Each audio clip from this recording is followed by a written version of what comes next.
Սիրելի մեր հայրենակիցներ, մեր հերթական ոդքասթն է Արթուր Խաչիկյանի հետ, քննարկում էինք ինչից սկսել, այնքան շատ է թեմաները, նոր նայում եմ, մեր հայրենակիցներից մեկը գրել է, պարոն Խաչիկյանի հետ երբեք եթեր մտնելու, որ մտնեք, խնդրում եմ, խոսացեք էլի, այսօր Ֆրանսիայում շատ կարևոր սամիթի ժամանակ Նիկոլ Փաշինյանը խնձոր էր կրծում, մինչև հիմա ես խնդրեմ Արտուրը ներկայացնի Իրանի շուրջ վերջի իրադարձությունները, որտեղ ես ինքս մի երկու կարևոր դիտարկում ունեմ, սիրելի հայրենակիցներին խորհուրդն ա ձեզ մի նյարդայնացեք, ինքը դա դիտավորյալ է անում, իր հասցեատերը ինքը չի անում ինձ, Արտուր Խաչիկյանին, մյուս ադեկվատին նյարդայնացնելու համար, ինքը խորապես մեծ թքած ունի մեր վրա, իր թիրախը պերաշկու, կուկուրուզի, այսպես բռնած սուջուխի, իր էլեկտորատն է, որը այսպես կլանում է այդ ամբողջը եւ իր էլեկտորատին դա դուր է գալի, դուք մի վիրավորվեք, նա չի անում մեզ վիրավորելու համար, ինքը թքած ունի, ինքը գիտի, որ մենք իր էլեկտորատը չենք, ինչ ուզում է ուտի, ուզում է ես չգիտեմ մուլեր ուտի, մուլը որն է հայերեն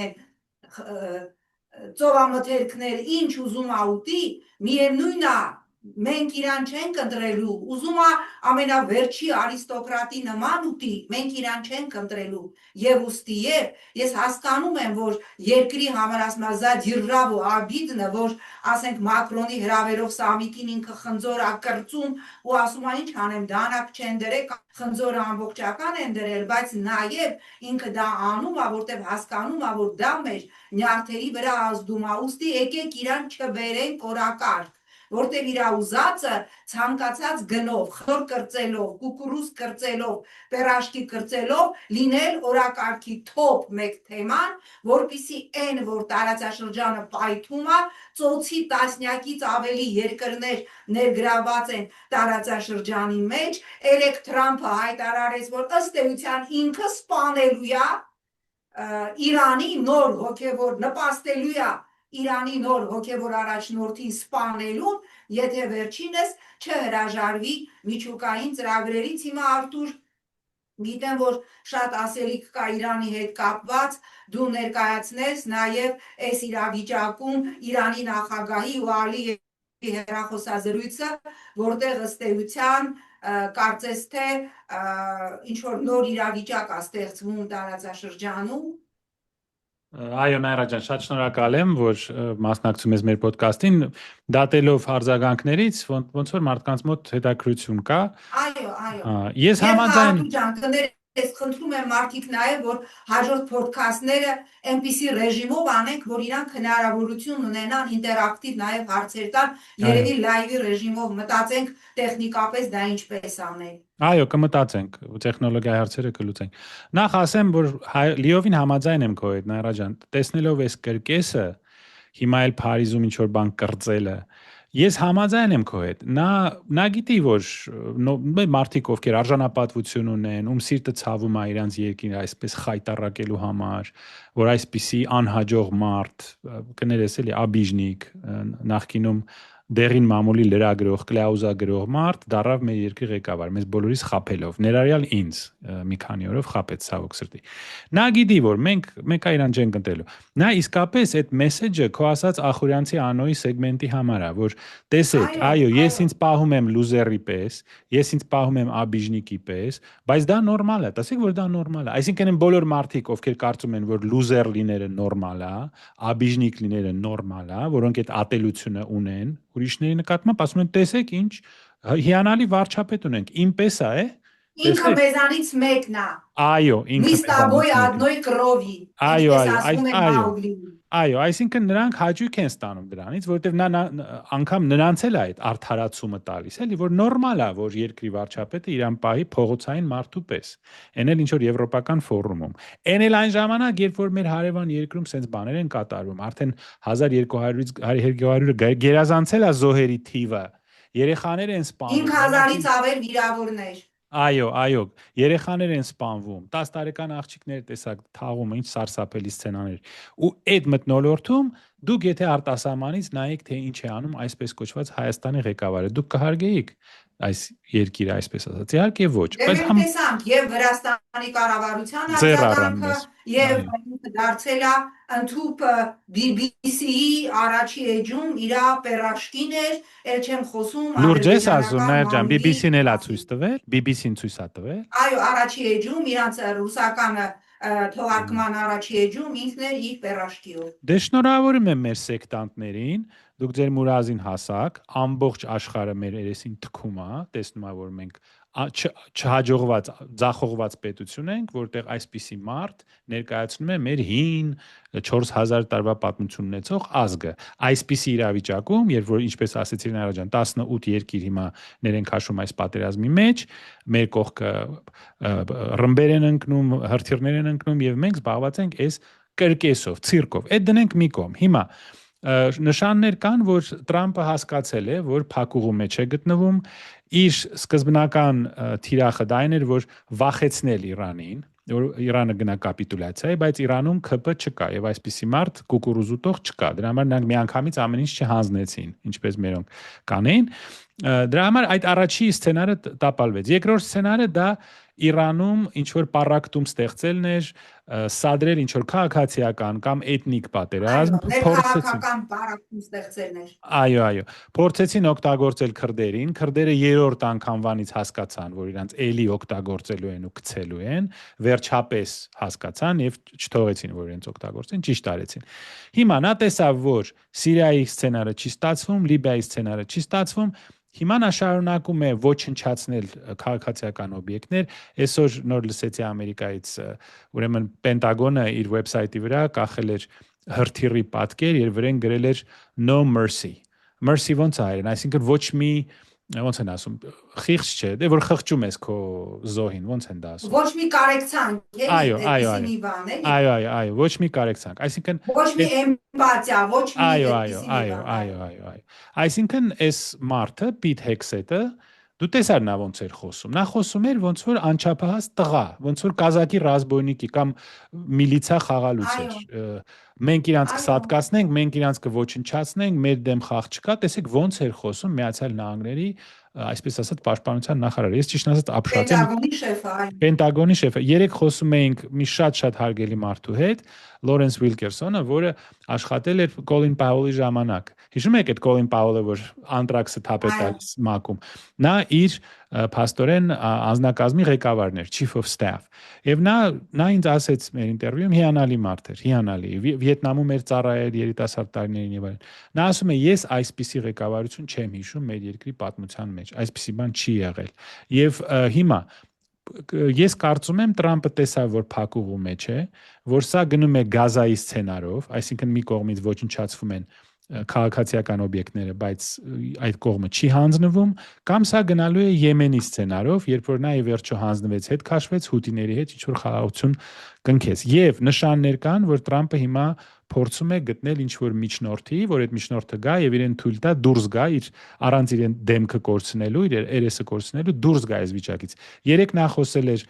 Վլադիմիր Պուտինի հետ, Ռուսաստանի ղեկավարի հետ։ Այո, 1 ժամ տևողությամբ եւ իդեպ Ամերիկայի նախաձեռնությամբ է դրա խոսակցությունը։ Այո, իմ կարծիքով փորձում է խնդրել, որ Ռուսաստանը միջնորդի դեր խաղա այստեղ, որ թույլ տա նա դուրս գա այս վիճակից, գուցե ինչ որ զիջումներ կառաջարկվեն նաև Ուկրաինայում, չնայած Եվրոպան ասում է ոչ մի հարցով մենք չենք զիջի Գերմանիայի ղեկավարը ասեց մենք Ուկրաինայի կողքին ենք։ Էրնակ, Նայրա ջան, Էրնակ մի հատ էլ մեր հետ էլի տենց վարվեր Եվրոպան, ասեր ոչ մի հարցով չենք թողնի, որ հայերը զիջեն։ Ամեն հարցով մեզ ենթարկեցին, ամեն հարցով մեր Ընդհակառակը հրահրել են զիջումների եւ անունը դրել են ցավոտ հիշում եք դեր որ ընտրվի Նիկոլը մենք կգնա խիզախ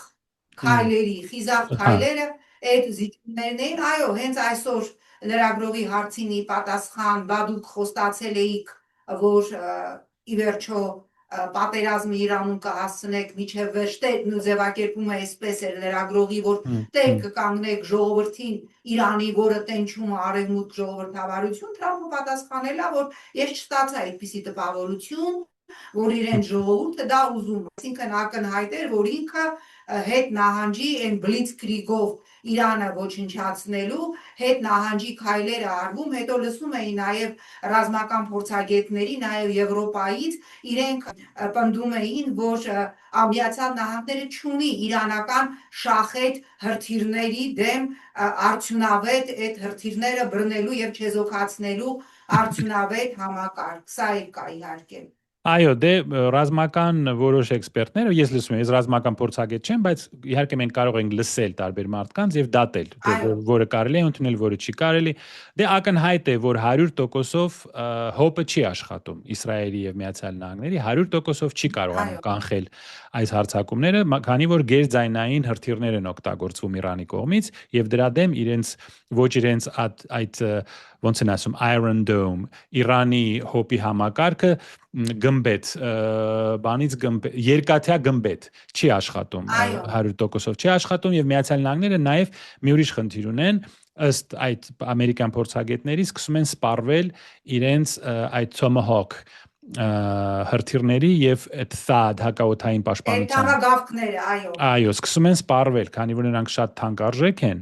իհարկե շատ էֆեկտիվ են, շատ ժամանակակից են, բայց շատ թանկարժեք են եւ Իրանը շատ ավելի էժան դրոններով կարողանում է սպառել իրենց այդ ավելի թանկարժեք հրթիռների պաշարները։ Այսինքն նրանք շատ փակուղու մեջ են հիմա, փորձում են դուրս գալ այս իրավիճակից եւ այս իրավիճակում մեր այս ծիծաղալի հիմա ինչ էր կրծում այսօր խնձոր էր կրծում թե կուկուրուզ ես խնձորը շատ Մակրոնի հրավերով կարևորագույն ուրեմն ֆորումի էր մասնակցում եւ բողոքում էր որ ինքը մեղավոր չի իդեպ դա ինքը իր էջում է տեղադրել այսինքն ինքը ցանկանում է որ այդ կադրերը տվեն եւ միջև այդ դրա ազդեցությանը այս ամենի Հայաստանին անդրադառնալու ուզում եմ մի դիտարկում անել հասկանալի է չէ որ նույն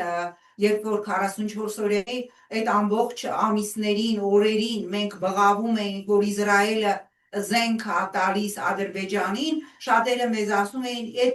դա ընդհանրապես բիզնես է եւ այսօր այո նույն Ադրբեջանը ինքը բավականաչափ հակուղային իրավիճակում է հայտնվել որտեղ եկել է Իսրայելին պարտքը տալու ժամանակը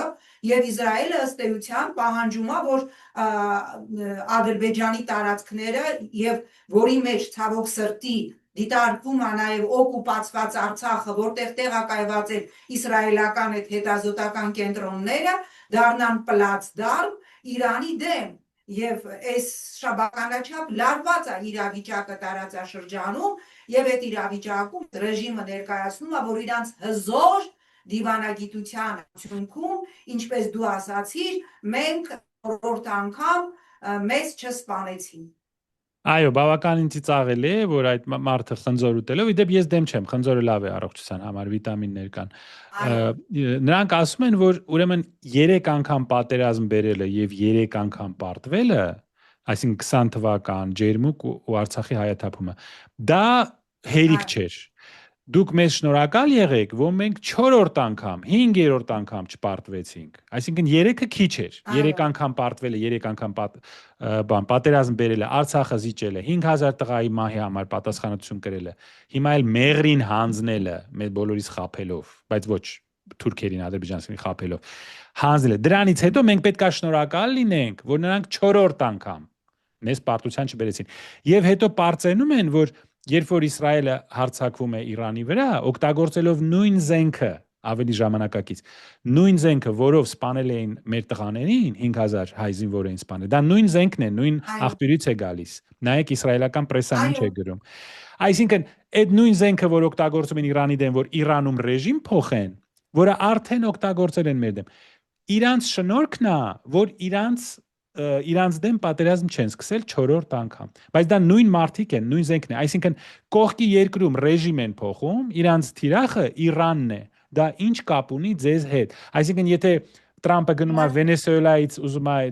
մեկ անգամ եւս ուզենա առևանգի ինչ որ երկրի ղեկավար Վենեսուելայում, նրանք ասեն տեսեք, նա գնաց Վենեսուելա, բայց Երևան չեկավ, դա մեր շնորհքն է։ Այո, դա մեր դիվանագիտության արդյունքն է, որ չեկավ այստեղ, ինչ որ մեկին նախագահականից Վահագն Խաչատրյանի բայց Արտուր ջան, լինենք անկեղծ, ես քանի որ շատ լավ գիտեմ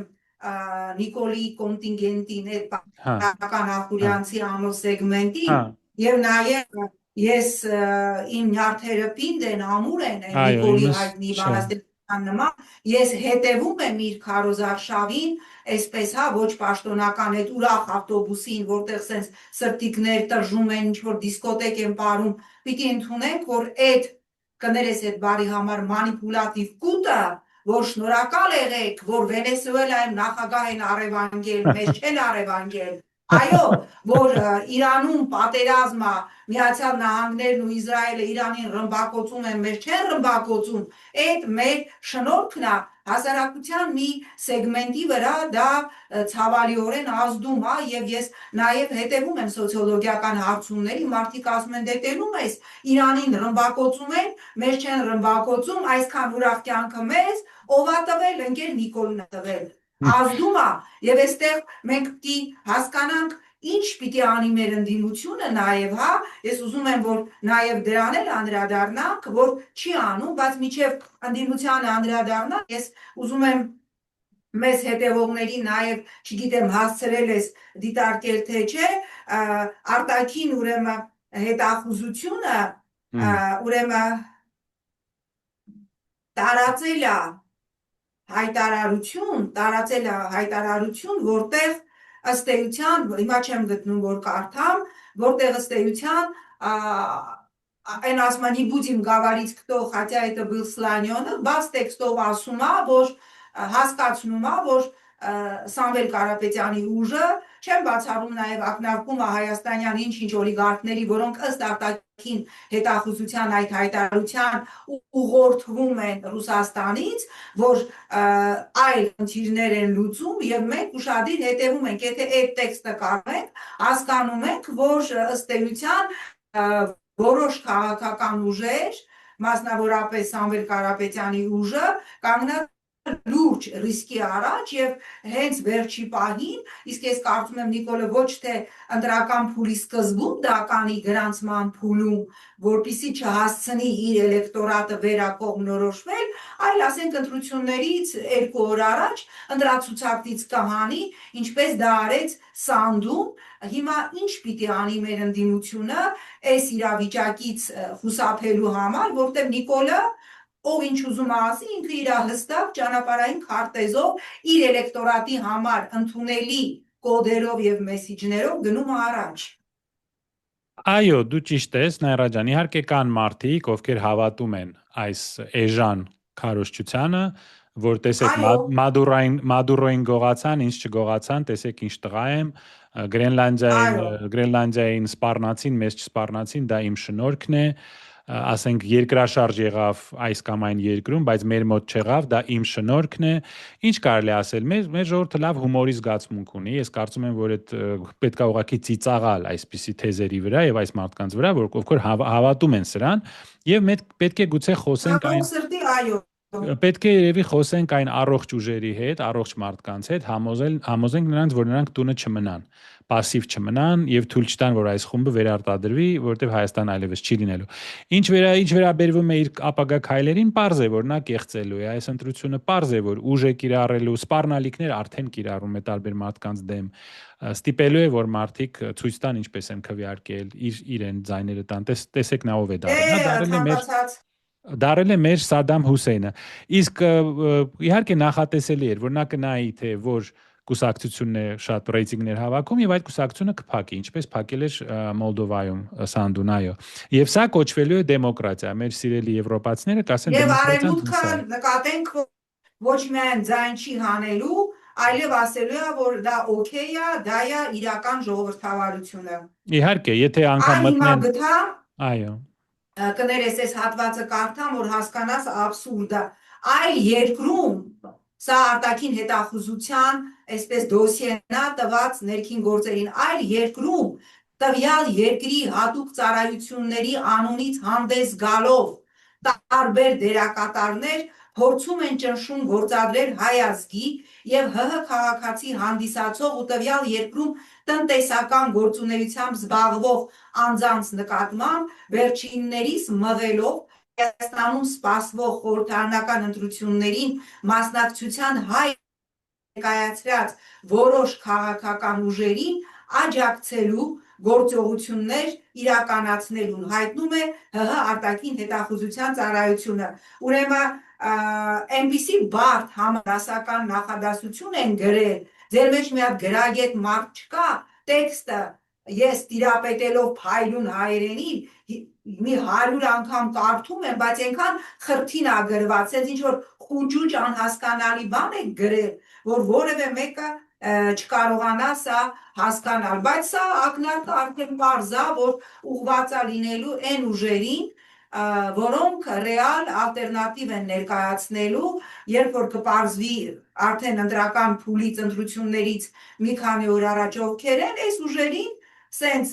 ռուսի շպիոն, կրեմլի ագենտ, Պուտինի ոճիլ որակելով ընտրական պայքարից հանել գցել դուրս։ Այո, ճիշտ է, դեսա արդեն տարիներով օգտագործվում է ցանկացած մարդկանց դեմ, ովքեր համաձայն չեն այս փողոցային խմբի այս խայտառակ գործողությունների հետ, այն էլ այսպես կոչված արտաքին հետախուզություն, ես մոտավորապես պատկերացնում եմ դա ինչ կվալիֆիկացիա ունեցող մարդ է, մենք տեսանք մեր հիանալի դեսպանին Միացյալ Նահանգներում, որը պրավալ տվեց մեր հարաբերությունները, որը ասում էր հարցակում չի լինի։ Սրանք մարդիկ են, ովքեր եկել են փողոցից, ոչ մի պատրաստություն չունեն, պարզա որ իրա բանն էր, պահանջով են գրել, սա թելադրել է, նա գրել են, պարզա։ Բոլորին մեղադրելու են, որ այո, ով որ իմ հետ չի, նա ռուսի ագենտ է։ Հետաքրքիր է, որ հետո այս մարդը էլի վազելու է Մոսկվա, ու էլի Ռուսաստանի ղեկավարության ձեռքը էլի սխմելու է, էլի այնտեղ ժպտալու է, փորձելու է ասել, որ մենք բայց այնտեղ էլ դա ընդունելու են, Արտուր ջան, ամբողջ խնդիրը դա է, որ այնտեղ էլ դա ասելու են օքեյ։ Գիտես ինչու, Նայրա ջան, որովհետև նա ամենապրոռուսական ղեկավարն է Հայաստանի, այն առումով Ես որ ասում եմ, ինձ ասում են այդպես չի։ Ես կարծում եմ, գիտես ինչու, որովհետև նա իր գործողություններով եւ իր բառերով նա պատճառ է տալիս Ռուսաստանին, որ Ռուսաստանը ոչ մի բանով մեզ չօգնի, որովհետև մենք չենք կարող ռուսներին ինչ որ բան պահանջենք իրանցից կամ մեղադրենք, թե ինչու չպաշտպանեցինք Ղարաբաղը, ինչու մեզ չպաշտպանեցին, որովհետև նա իր գործողություններով նենց անում, որ դու չես կարողանում իրանց հետ խոսաս։ Նա ասում է, եթե չես կարողանում ներկայացնես, այո, նա իրանց արդարացնում է, նա է ամենապրոռուսական, Ռուսաստանի ագենտը ինքն է, իր խումբն է, որովհետև նա իրանց արդարացնում է։ Ես հարգանքով եմ վերաբերվում ցանկացած երկրի ղեկավարներին, էլիտային, ոչ այն երկրների, որոնք ծախեցին Արցախը, բայց ես փորձում եմ ասել, գիտեք, բայց սա մեծ հարված կհասցնի մեր հարաբերություններին, մեր ժողովուրդը ավանդաբար միշտ իր հույսերը կապում է Ռուսաստանի հետ։ Ասում են ներեցեք։ Բայց հիմա տրամադրությունները ռադիկալ փոխված են։ Այո, բայց ես նրանք ինձ ասում են, ներեցեք, այս մարդը ասում է Ղարաբաղ բաներ, պարաներ մեր վզին, մեզ Ղարաբաղ պետք չի ու դուք մեզ եք մեղադրում։ Այս բառերից հետո դու չես կարողանում իրանց հետ խոսել։ Նա այնպես կառուցեց մեր հարաբերությունները Ռուսաստանի հետ, որ դու չես կարողանում ռուսներին մեղադրել, չնայած իհարկե շատ ցավալի է, շատ ցավալի է եւ իմ կարծիքով մեծ սխալներ կատարեց Ռուսաստանը մեր ռեգիոնում, բայց դու որ փորձում ես իրանց հետ խոսել, միանգամից ասում են, ներեցեք, այս դեր ղեկավարն է, ասում է մեզ դա պետք չէ, ինքն ասելա գնաց Պրագայում, ասեց Արցախը Ադրբեջանը եւ եք հայտարարությունը մեզ համար բացարձակ անակնկալ էր։ Եվ փակեց մեր բոլորիս բերանը, այո։ Այո, շատ նաեւ քանի որ վստահ եմ քեզ էլ ինձ էլ շատ հարցնում են էլի, լավ ինչպես է ձևավորվում, ինչից է հունցված այդ նիկոլիզմ աղանդի, իսկ դա սեկտա է, դա իմ գնահատմամբ տոտալիտար վտանգավոր սեկտա է, ինչից է էլի, մնում եմ իմ են վստահ կարծիքի, որ հիմնական պազիվը, հիմնական մոտիվը այդ աղանդի դա անգրագիտությունն է, որովհետև ես հիմա ուզում եմ վիճակագրություն եմ հանել, սա շատ դաժան վիճակագրություն է, դպրոցահասակ երեխաների, Արտուր ջան, սա դաժան բան է, 10-ից 1-ը, որ պիտի գնար դպրոց չի գնում, 10 տարեկան երեխաների 1/3, այսինքն ամեն 3-ից 1-ը անգրագետ է եւ հայերեն թելադրությունից ստացել է 0։ Այսօր դպրոցներում մենք ունենք շուրջ 700 թափուր տեղ ուսուցիչների, չկա ուսուցիչ, թիվ եմ ասում, խորհրդային միության վերջին ԽՍՀՄ, խորհրդային Հայաստանի վերջի տարիներին մենք ունեինք 30,500 գիտնական, այսօր մեր գիտնականների թիվը 3012-ը ընդամենը, պատկերացնում ես 3012, այդ որ խոսում են Շանհայի վարկանիշային աղյուսակում, այդ բուհերի Հայաստանից ոչ մի բու չկա, պատկերացնում ես ոչ մի բու Հայաստանից, այդ որ մենք խոսում ենք, որ մենք սենց կրթական մակարդակ ունենք եւ նույն ամերիկյան միջազգային հանրապետական ինստիտուտի հարցումներով հարցվածների 79%-ը սա աղետալի թիվ է, ամենամեծ պրոբլեմ, դժգոհություն հայտնել է Հայաստանի կրթական, հանրակրթական, դպրոցական, կրթական մակարդակներից եւ ընդամենը 2%-ն է հարցվածների Հայաստանում կրթական որակը համարել նորմալ, այսինքն այն որ մենք անդադ մեզ գովում ենք, մենք չգիտեմ Մերգելյան, Վիկտոր Համբարձումյան, Արամ Խաչատրյան, Ուիլյամ Սարոյան տված ազգ ենք, իրականում մեր ազգի մեջ ցավոք սրտի նաև այս թվերը հաշվի առնելով սկսում է մեծամասնություն կազմել կիսաբաց լուսամուտների սեգմենտը, սա է իրականությունը, եւ սա էլ Նիկոլ Փաշինյանի սեգմենտն է։ Այո, ես դրա մասին տարիներով խոսել եմ, Նաիրա ջան, գիտես, ես միշտ էլ ասել եմ, որ մենք քանդեցինք մեր կրթական համակարգը, մենք փակեցինք մեր լավագույն դպրոցները,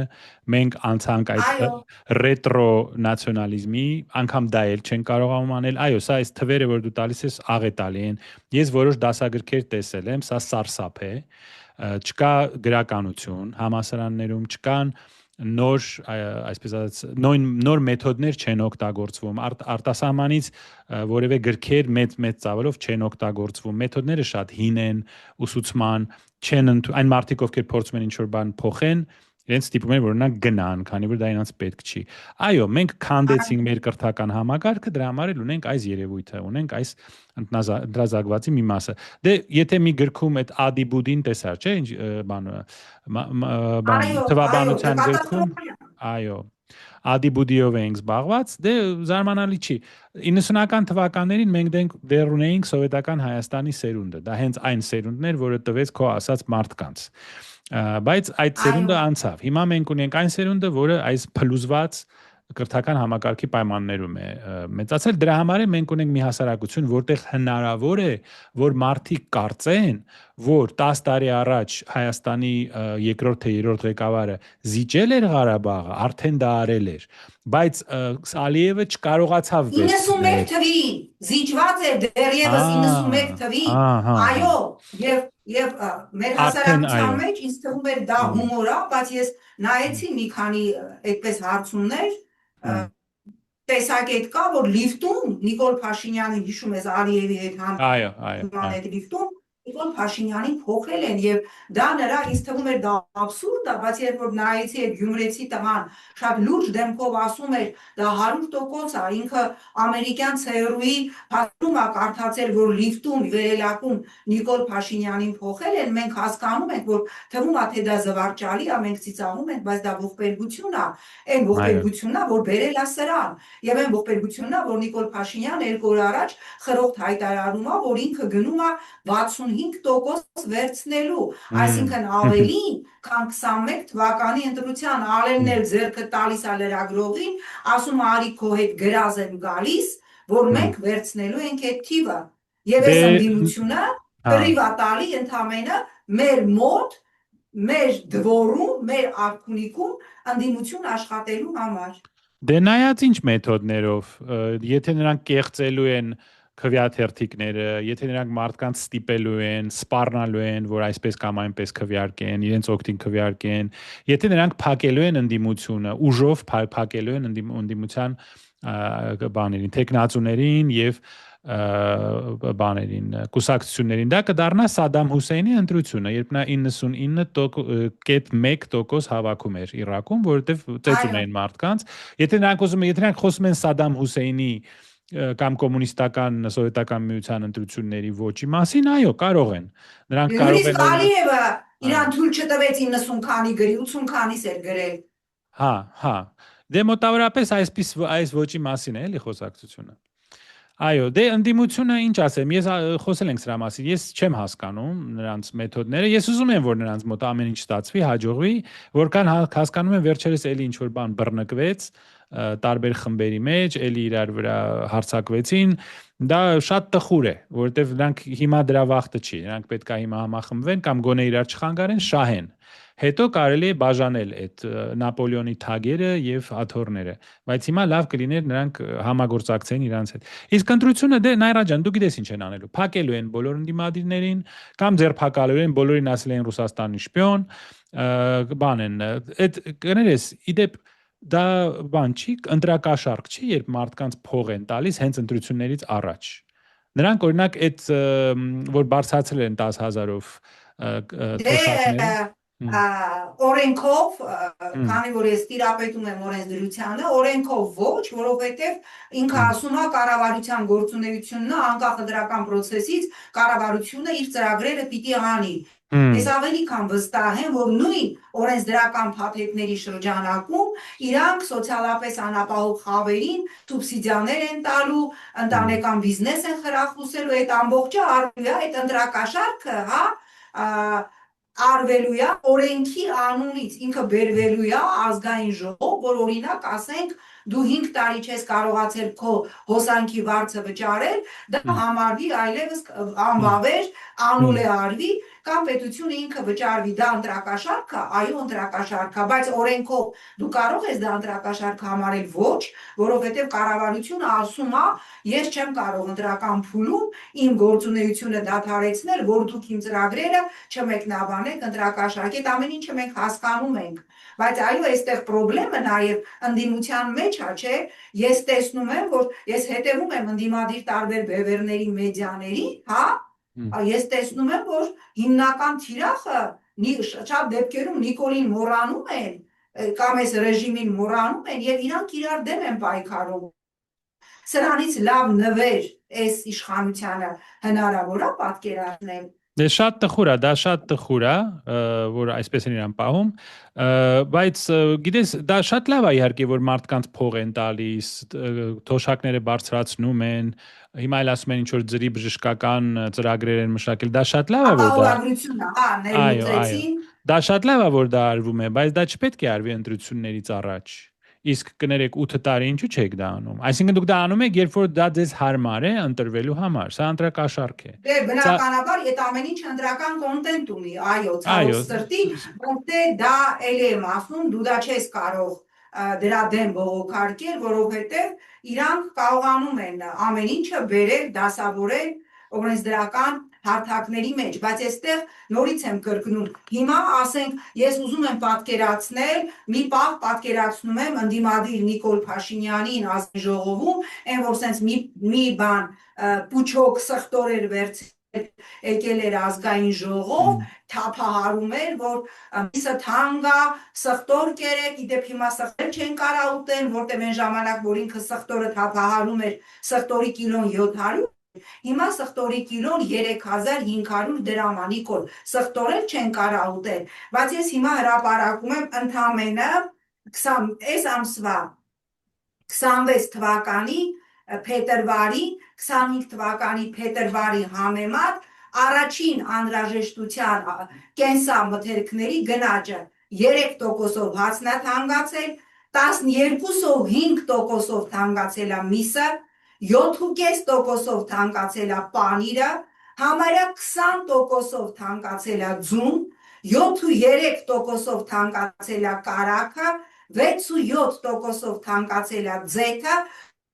8.6%-ով թանկացել է մակարոնեղենը և 4%-ով թանկացել է շաքարավազը, այսինքն սա այն առաջի անհրաժեշտության կենսապահովման զամբյուղն է, որից յուրաքանչյուր ընտանիք օգտվում է, տեսեք ինչ խայտառակ գնաճ է, և գիտեք, ես տպավորություն ունեմ, որ այս գնաճից ես չեմ տեսել, որ մեր որևէ ընդդիմադիր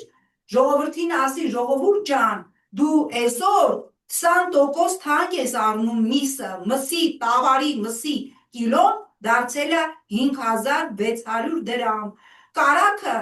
այո, կարագը դարձել է այն վալյո կարագը, որը հարաբերականորեն էժան էր, 5600-ից դարձել է 7600 դրամ 1 կիլոգրամը, ես հատուկ մոնիտորինգ եմ արել, էլ չեմ ուզում, որ մենք ես ու դու հիմա համեմատենք օրինակ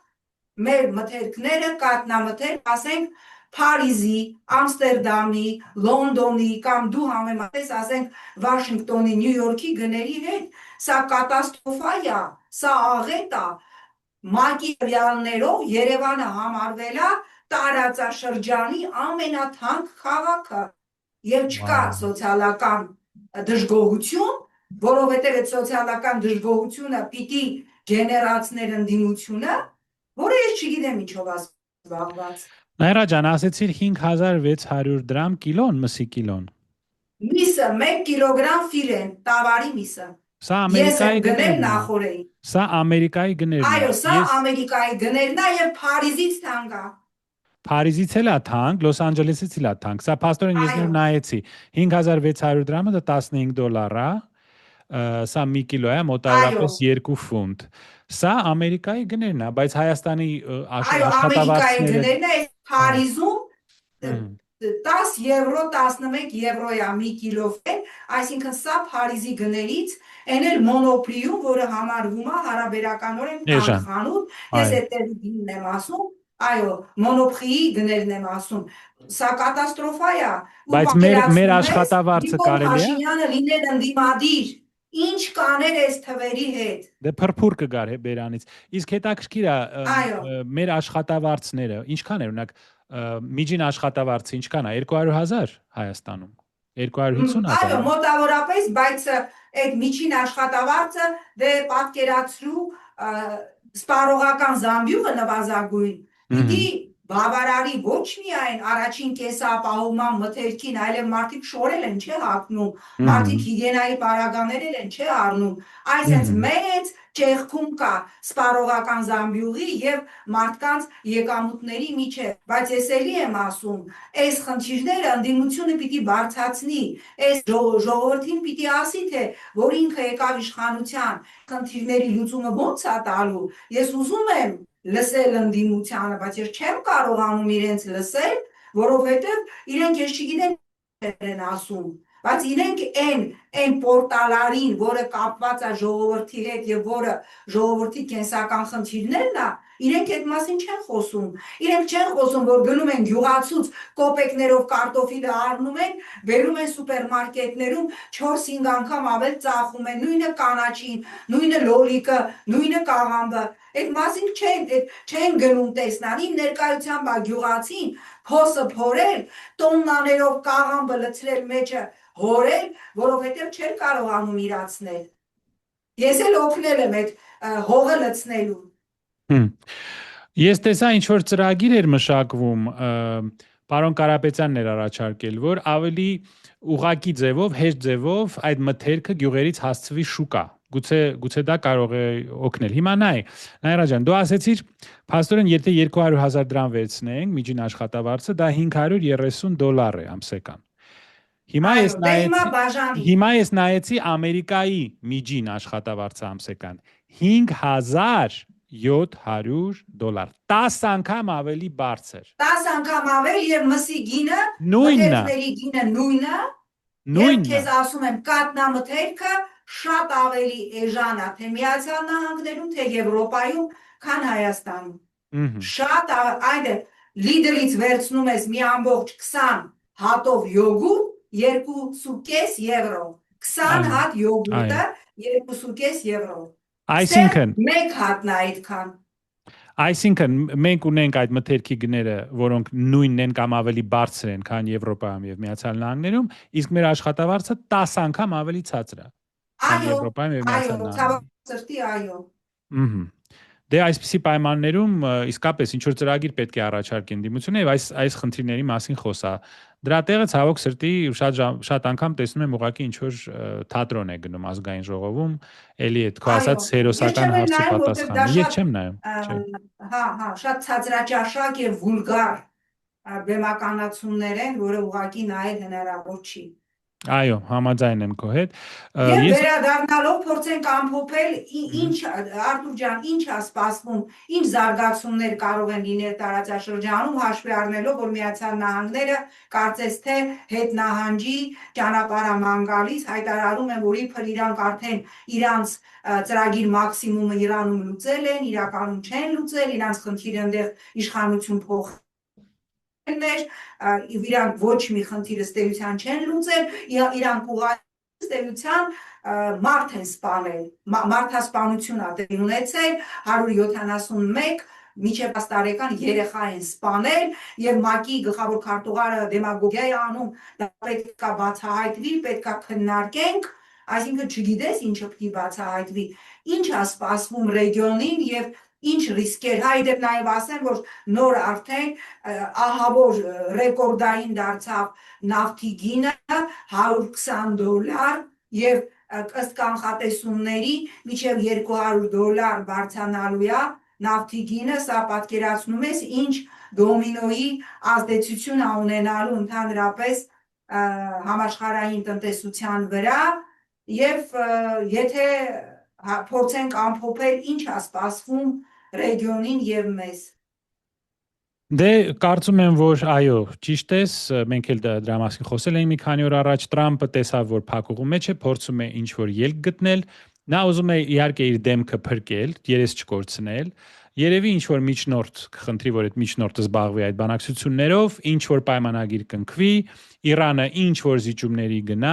Միացյալ Նահանգները ասի, որ մենք ենք հաղթել, քանի որ տեսեք մենք ստիպեցինք, որ նրանք զիջեն, Իրանը կասի, չէ, մենք ենք հաղթել, որովհետև մենք չենթարկվեցինք, ուղղակի ինչ որ զիջումների գնացինք, Իրանը շատ հնարավոր է, որ պահանջի, որ սանկցիաները հանվեն, չնայած դա դժվար է լինելու, եւ շատ հնարավոր է, որ սրանից հետո, երբ որ կոնֆլիկտը ավարտվի, ասենք թե մի շաբաթ, երկու շաբաթ, հուսային, որ ավելի երկար չի ձգվի։ Դրանից հետո Իրանը իհարկե շատ լուրջ կմտածի միջուկային զենք ստեղծելու մասին, քանի որ ամեն անգամ այսպիսի հարձակումներին ենթարկվելուց հետո նրանք կարող են գալ այն զրակացության, որ մենք պետքա ի վերջո ձեռք բերենք այդ միջուկային զենքը, որից հետո Սաուդյան Արաբիան Պակիստանի օգնությամբ, Թուրքիան նույնպես Պակիստանի օգնությամբ, Եգիպտոսը կամ